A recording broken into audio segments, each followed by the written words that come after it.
नमस्कार दोस्तों, इस वीडियो में हम पढ़ने वाले पर्सनल डेटा प्रोटेक्शन बिल 2019 के बारे में। तो आज ग्लोबली ये डिबेट हो रही है और पिछले कुछ वर्षों से चली आ रही है कि जैसे जैसे इंटरनेट का यूज़ बढ़ते जा रहा है, रूरल इंडिया में इसका आउटरीच बढ़ रहा है।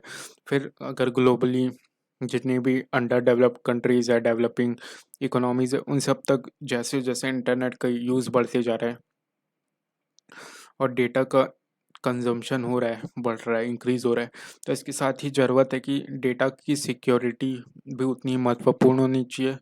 और अगर उसका ट्रांसफ़र किस प्रकार से वो ट्रांसफ़र हो रहा है, ये भी देखना एक बहुत ही ज़्यादा इम्पोर्टेंट है। तो इसी कड़ी में इंडियन गवर्नमेंट के द्वारा ये पहला प्रयास किया गया कि अ, देश में ही एक लॉ फ्रेम किया जा सके ताकि डेटा प्रोटेक्शन के इश्यूज़ को हैंडल कर सके। तो 2019 में लाया गया personal data protection bill. Personal data protection bills का जो बेस है, उसका सोर्स है, वो एक पुराना ड्राफ्ट था। Justice B N Srikrishna committee के द्वारा एक पुरानी कमेटी गठित की गई थी। उसे उस कमेटी को फिर से गठित किया गया। फिर उनके जो रिकमेंडेशंस थे, उन रिकमेंडेशंस को और ज़्यादा मॉडिफाई किया गया और उसमें कुछ अपनी वैल्यूज़ डाली गई। फिर उस बेसिस पे बनाया गया ये पर्सनल डेटा प्रोटेक्शन बिल। अब डेटा का क्या सिग्निफिकेंस है? डेटा की एक डेफिनेशन ये कहा जा सकती है कि इंफॉर्मेशंस, जब हम लार्ज अमाउंट में इंफॉर्मेशंस को हैंडल करते हैं, कलेक्शन होता है उसका, तो उसे डेटा कहा जाता है। फिर इसका स्टोर कहाँ किया जा सकता है, या तो किसी कंप्यूटर में या फिर नेटवर्क्स में। फिर ऐसे इंटिटीज जो इन डेटा को कलेक्ट करती है और उसकी हैंडलिंग करती है, उन्हें बोला जाता है डेटा फिड्यूसरीज। अब फिड्यूसरीज के अलावा हमने देखा कि ये क्या करती है, कंट्रोल करती है, उसका कलेक्शन करती है, उसकी हैंडलिंग करती है, मेंटेनेंस करती है।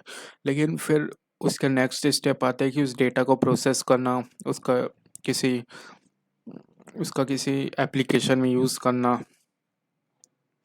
तो वो काम किया जाता है थर्ड पार्टी के द्वारा। उसे बोलते हैं हम डेटा प्रोसेसर।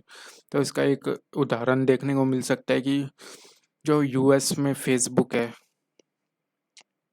वो एक प्रकार की डेटा कंट्रोलर है, मतलब वो एक फिड्यूसरी है। वो क्या करती है, लोगों जो जितने भी लोग हैं जो फेसबुक यूज़ करते हैं, उनकी जितनी आईडीज़ है, इंफॉर्मेशंस, डिटेल्स है, वो सब यू फेसबुक में स्टोर है। फिर आगे चल के जो थर्ड पार्टीज एप्लीकेशन है फेसबुक में, वो क्या करेगी, इन डेटा को प्रोसेस करेगी और उसका यूज़ करेगी ए- अपने इंडिविजुअल पर्पस के लिए। तो इसका एक उदाहरण देखने को मिल सकता है हमें, कैम्ब्रिज एनालिटिका सुर्खियों में इसलिए था क्योंकि इलेक्शंस को लेके, यूनाइटेड स्टेट्स के इलेक्शंस हुए थे, तो उसमें कैम्ब्रिज एनालिटिका पे इल्ज़ाम लगा था कि फेसबुक और अन्य सोशल मीडियाज़ के डेटा का यूज़ करके जो वहाँ के वोटर्स रहते हैं, यूनाइटेड स्टेट्स के जो सिटीजन्स हैं, उनके वोट्स को ये इन्फ्लुएंस कर रहा है। और ये एक तरीके से इलीगल एक्ट माना गया। तो हम हर एक इंडिविजुअल जो जब वो इंटरनेट का यूज़ करता है, तो हर एक इंडिविजुअल्स की एक खुद की एक पर्सनल हैबिट रहती है, उनके पर्सनल प्रेफरेंस रहते हैं, वो किस वेबसाइट में विजिट कर रहे हैं, क्या यूज़ कर रहे हैं उसका। तो उस बेस पे उनका क्या बनता है, एक पैटर्न बनने लगता है। फिर इस पैटर्न को आगे प्रोसेस किया जाता है और उस पैटर्न्स की स्टडी की जाती है। और फिर इस पैटर्न्स को कौन यूज़ कर सकता है, कोई बड़े कॉरपोरेशंस है, कोई गवर्नमेंट एजेंसीज़ है, पॉलिटिकल पार्टीज़ है, और क्या है, कोई फर्म है, मल्टीनेशनल कंपनीज़ है।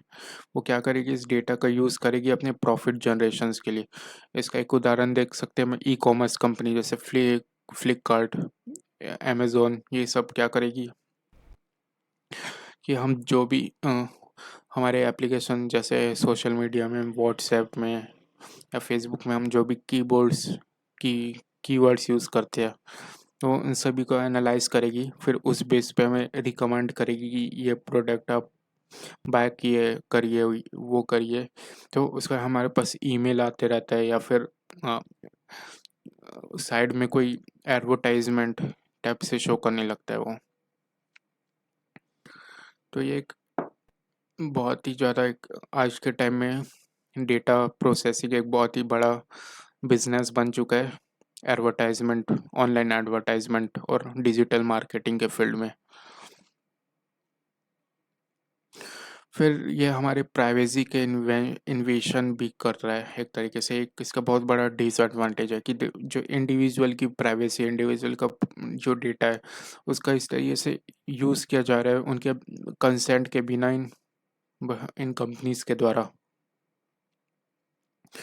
फिर आगे चल के जो फ्यूचर की, भविष्य में इकोनॉमी बनने वाली है, और जो देश की जो प्रभुता है, देश की जो सॉवरेनिटी है, वो ये प्रेडिक्ट करेगी कि किस तरीके से हम डेटा का रेगुलेशंस कर रहे हैं।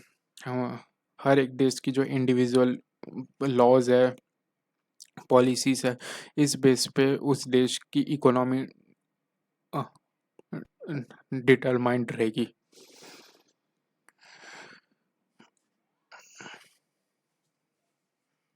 फिर जो डेटा का फिजिकल एट्रीब्यूट से हम देख सकते हैं कि डेटा कहाँ स्टोर होता है, फिर ये कहाँ सेंड होता है, फिर ये आगे चल के इसका किस तरीके से उपयोग होता है, उसे हम बोल सकते हैं उसका एक पूरा साइकिल हो गया ये। तो इस साइकिल में डेटा लोकलाइजेशन एक टर्म आता है। तो ये इस आइडिया पर आधारित है कि जो डेटा का फ्लो है वो ये डिटरमाइन करे कि किसके पास इस डेटा का एक्सेस है, और कौन इससे प्रॉफिट जनरेट कर रहा है, कौन, किसे इस पे टैक्स लगाना चाहिए, और ये डेटा किसका होना चाहिए।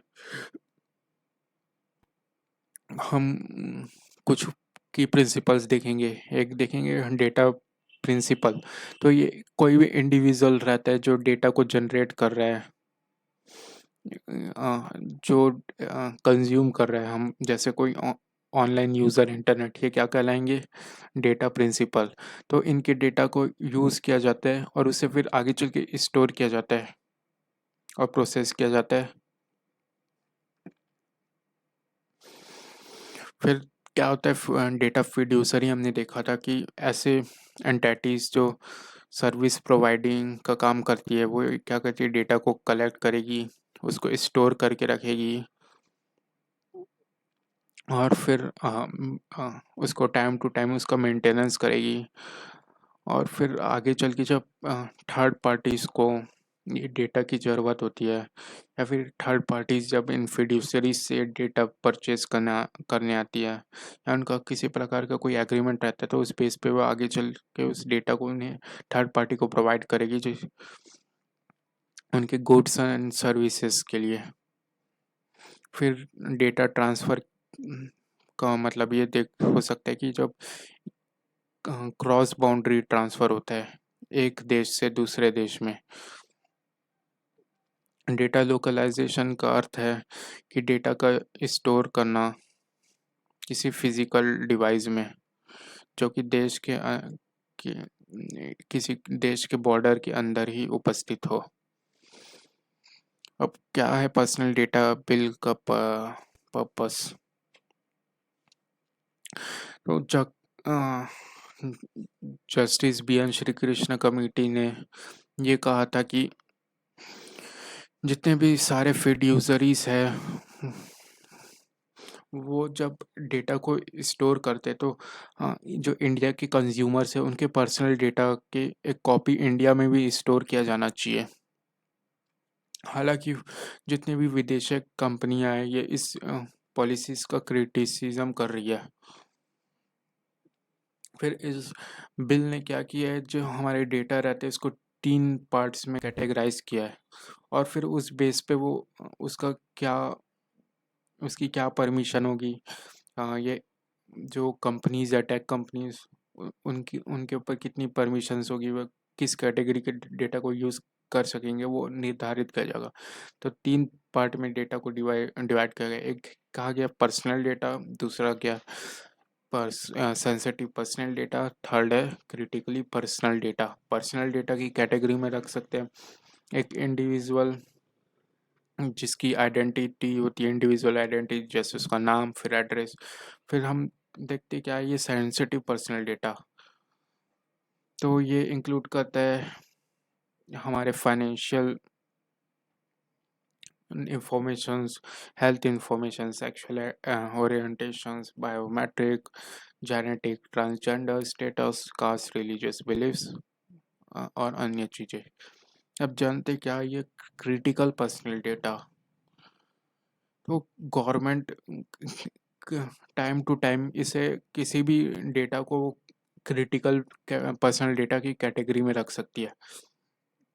तो इसके अंदर इसके कुछ उदाहरण हम देख सकते हैं कि military data, national security data, etcetera. तो जैसे ये नासा हो गया, जो इम्पोर्टेंट गवर्नमेंट एजेंसीज है, नासा, डीआरडीओ, इनके पास जो इनकी खुद की टेक्नोलॉजीज रहती है, तो उसको लेके बहुत सी कंट्रोवर्सीज होती है कि जो हमारे एनिमीज कंट्रीज है या दूसरी कंपनी हमारी जो सोफेस्टिकेटेड टेक्नोलॉजीज है उसका ये क्या करे, कंजम्पशन करने की कोशिश करते हुए इसका इलीगल तरीके से करप्ट, फ्रॉड या फिर फ्रॉड करके वो ये डेटा को परचेज करने की कोशिश कर रहे हैं। अब इस बिल में एक प्रावधान ये किया गया है कि डेटा मिररिंग की जो नीड है उसे वो क्या कर रही है, रिमूव कर रही है। तो क्या होगा आपकी जो इंडिविजुअल का ही कंसेंट नेसेसरी होगा या फिर वो काफ़ी होगा कि हम डेटा को अब्रॉड में ट्रांसफ़र कर सके। डेटा मिररिंग का डेफिनेशन ये कहा जा सकता है कि जब ये एक प्रकार के एक्ट होता है कि जब हम डेटा ट्रांसफ़र करते हैं अब्रॉड में या फिर एक लोकेशन से दूसरे लोकेशन से हम डेटा को कॉपी करते हैं, तो उसे बोला जाता है डेटा मिररिंग। अब जानते क्या होता है पर्सनल डेटा। तो इस बिल में कुछ सेंसिटिव पर्सनल डेटा की बात की गई है, जैसे सिर्फ भारत में ही स्टोर किया जा सकता है। हालांकि अगर कुछ सर्टेन कंडीशंस है, कुछ परमिट्स है, उस स्पेसिफिक पॉइंट्स के अंतर्गत ही इस डेटा को हम आगे चल के जो फॉरेन कंट्रीज़ है या इसका अब्रॉड में प्रोसेस किया जाएगा। फिर हम जानते हैं क्या होता है ये क्रिटिकल पर्सनल डेटा। ऐसे डेटा जो सिर्फ और सिर्फ भारत में ही प्रोसेस किए जाए और स्टोर किए जाए। अब जानते हैं क्या होता है नॉन पर्सनल डेटा। जो बिल के अंदर कुछ प्रावधान किए गए कि जो फिड्यूसरीज है, जितने भी फिड्यूसरीज हमने देखा था, फिड्यूसरीज वे एंटिटीज होती है जो इस डेटा को हैंडल करती है। तो ये पर्सनल डेटा प्रोटेक्शन बिल 2019 के अंतर्गत ये प्रावधान रखा गया कि इन फिड्यूसरीज को ये बॉन्डेज होगी कि जब भी अगर गवर्नमेंट डिमांड करती है नॉन पर्सनल डेटा की, तो वो इसे उन्हें प्रोवाइड करे। तो नॉन पर्सनल डेटा क्या हो सकता है, कोई भी एनोनिमस डेटा जैसे कि ट्रैफिक पैटर्न्स या फिर डेमोग्राफिक डेटा। हालांकि जो प्रीवियस ड्राफ्ट था उसमें इसकी बात नहीं की गई थी। अब ये जितनी भी सोशल मीडिया कंपनीज है उन्हें क्या करना होगा, उनके जितने भी ये सिग्निफिकेंट डेटा फिड्यूसरीज है उन्हें अपने डेटा का जो वॉल्यूम है और उसमें उस वॉल्यूम में जितने भी सेंसिटिव डेटा है उसकी time to time informations government को देनी होगी, और साथ ही साथ उन्हें क्या करना पड़ेगा, इंडिविजुअली इसका वेरिफिकेशन करते रहना होगा टाइम टू टाइम। इससे क्या होगा कि जो इंडिविजुअल इसकी जो एनोनिमिटी रहती है उसे और ज़्यादा सिक्योर बनाया जा सकेगा। और इसका एक उदाहरण देख सकते हैं कि हम, जैसे ये सोशल मीडिया में लोग क्या करते हैं आजकल, फेक आईडीज़ बनाते हैं और फेक आईडीज़ से लोग ऑनलाइन फ्रॉड करते हैं। तो जब क्या ये जितने भी ये सोशल मीडिया कंपनीज है और उनकी फिड्यूसरीज जब इनका इंस्पेक्शन करेगी, तो इससे ये जो समस्या है ये क्या हुई, कम होती जाएगी। अब हम जानते हैं कि इसके और क्या अन्य की प्रोविजंस है।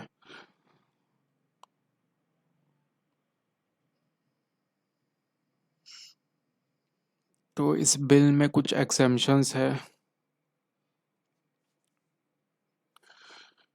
ये बिल एक एग्जाम्पशंस रखता है कि हम जो ये डेटा प्रोटेक्शंस के कानून ला रहे हैं वो कुछ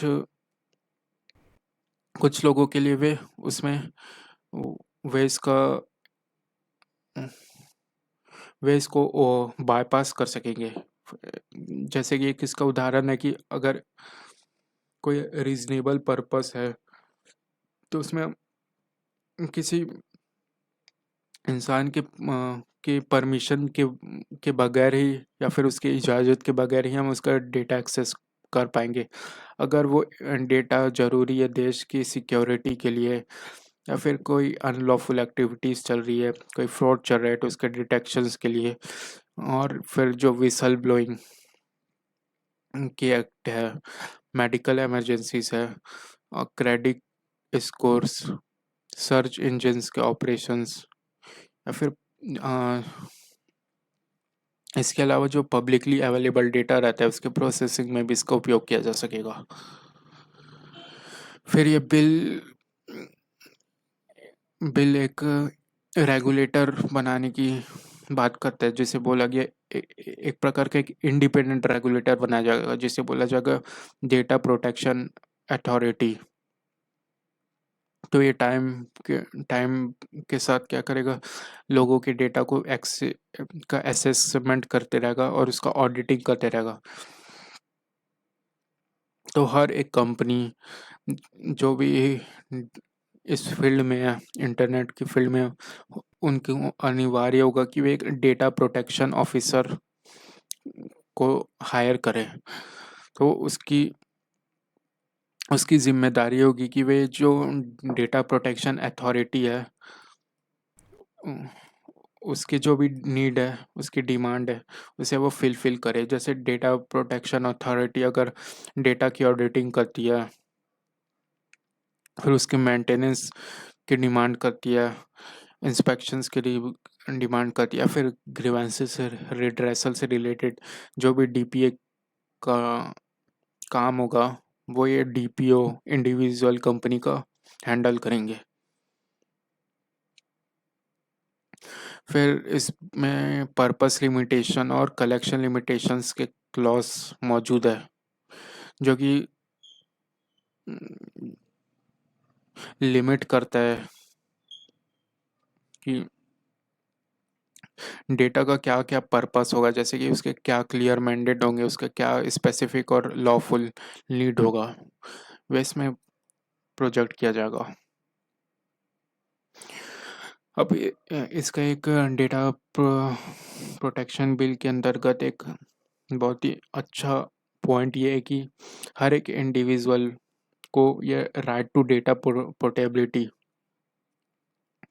की बात करता है।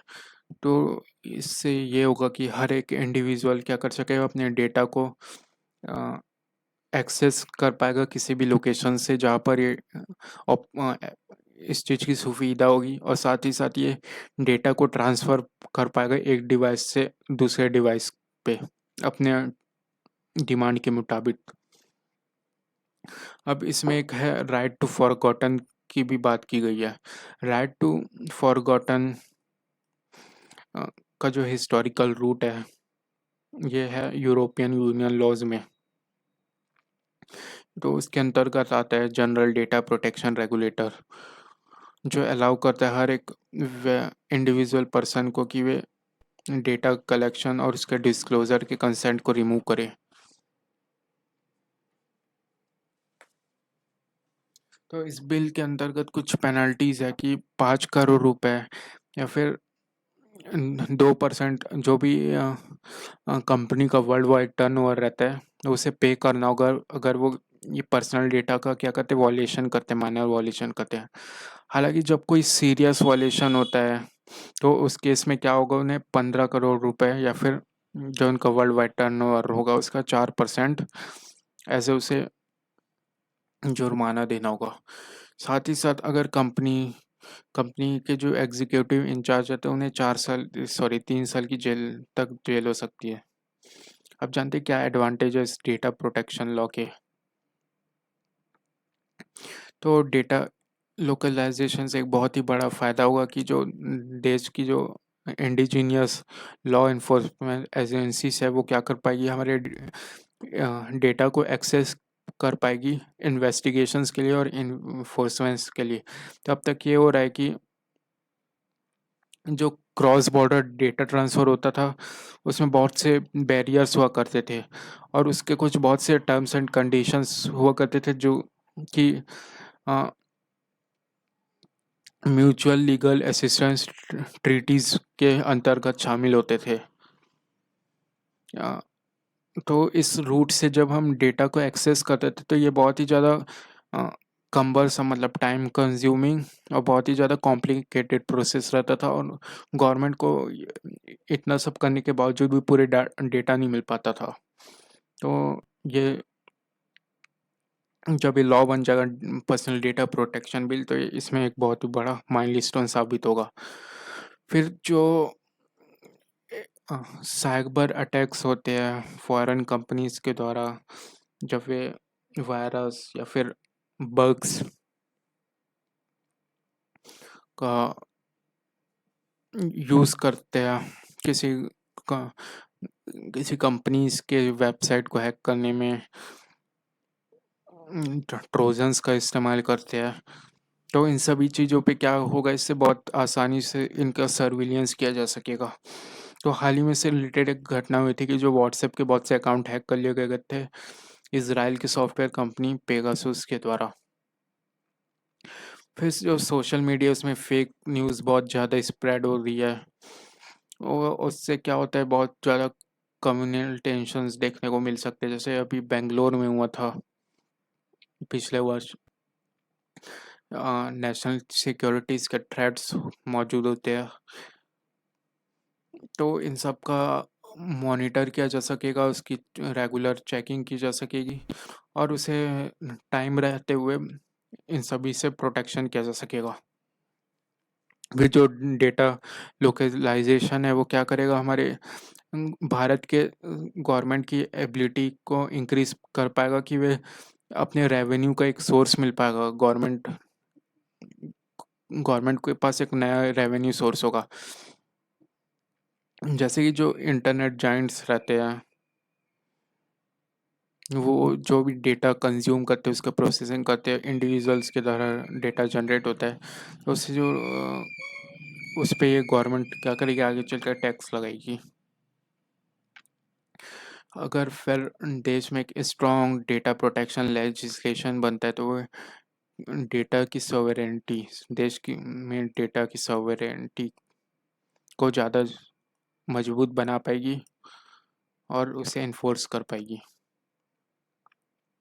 क्या नुकसान है इसके, देखिए कि अगर हम साइबर वर्ल्ड की बात करें तो जितना भी डिवाइसेस है ये क्या होते हैं, ऑनलाइन एक दूसरे से कनेक्टेड है वर्ल्ड वाइड।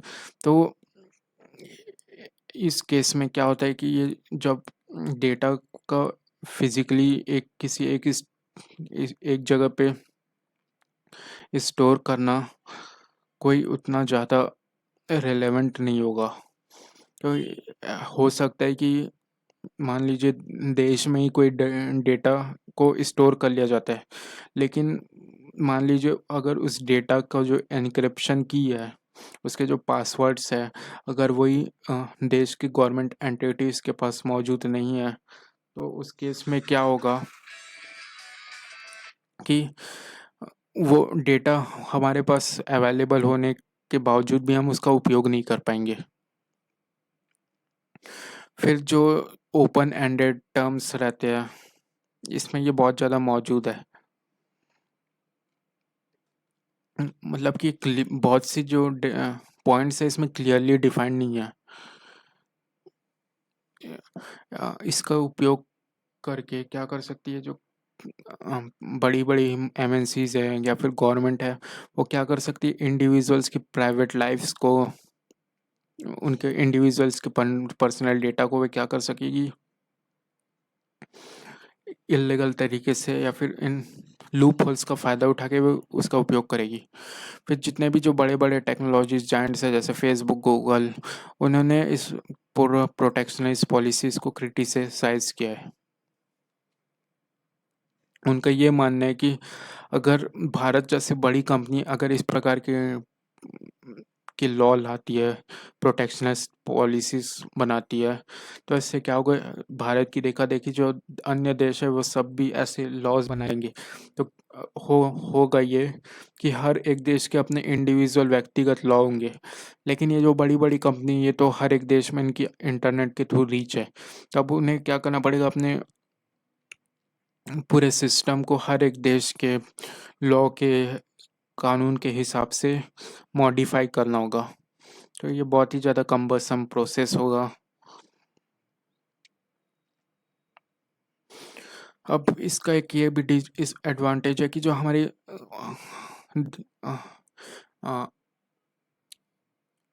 एक ग्लोबलाइज्ड इकोनॉमी बनने का हमारा सपना है कि वर्ल्ड वाइड कनेक्टिविटी मिले देश को, हम वर्ल्ड वाइड कनेक्ट हो और एक कॉम्पिटिटिव इंटरनेट मार्केट प्लेस बनाया जाए। इसको ये सप्रेस कर दिया। फिर जो हमारे कॉस्ट है और हमारी स्पीड है, ये डिटरमाइन करती है कि जो इंफॉर्मेशन का फ्लो है वो कैसा होगा। और साथ ही साथ जो देश भारत में जो छोटे मतलब नए नए स्टार्टअप्स बन रहे हैं, तो उनका ये एम्बिशन रहता है कि वे वर्ल्ड वाइड उनकी रीच हो, वो दुनिया भर में हर एक कंपनी देशों तक पहुंच सके। तो ये पॉलिसी उनके देश के स्टार्टअप्स के लिए एक तरीके का बैरियर बन सकती है। और साथ ही साथ जो बड़े बड़े फर्म्स है, ये क्या करती है, जो फॉरेन के डेटा रहते हैं उसे इंडिया में प्रोसेस करती है। तो इसमें भी ये एक प्रकार का हर्डल साबित हो सकता है। फिर बिल्स के साथ क्या कंसर्न्स हैं, ये बिल छूट देती है गवर्नमेंट एजेंसीज को कि वे बिल्स के अंतर्गत जो प्रावधान है उसे वे एक्सेम्प्ट कर सकते हैं।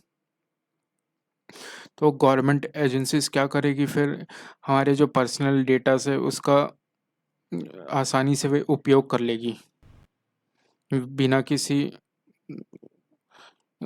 जो बिल के टर्म्स एंड कंडीशंस है उसे फॉलो किए बगैर। फिर इससे इंडिविजुअल व्यक्तिगत प्राइवेसी का हनन होगा, और जो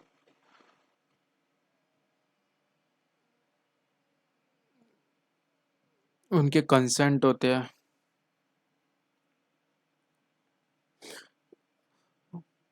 उन्हें भी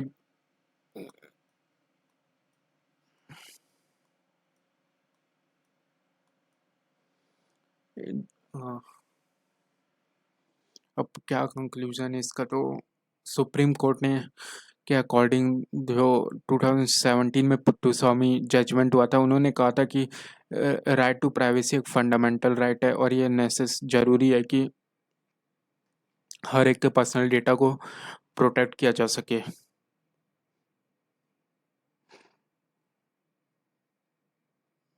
और लेकिन हाँ, उन्होंने ये जजमेंट दिया था कि राइट टू प्राइवेसी एक फंडामेंटल राइट है और ये ज़रूरी है कि हर एक इंडिविजुअल के पर्सनल डेटा को प्रोटेक्शन किया जा सके, उसे सिक्योर बना सके। लेकिन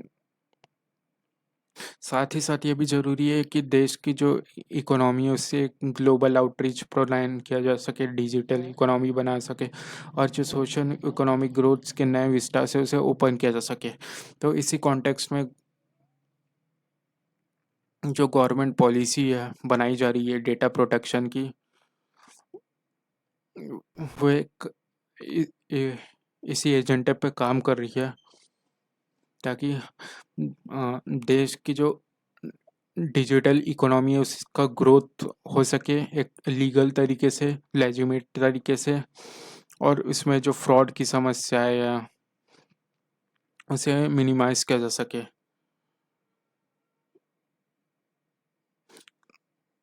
तो ये था हमारा पर्सनल डेटा प्रोटेक्शन बिल। धन्यवाद।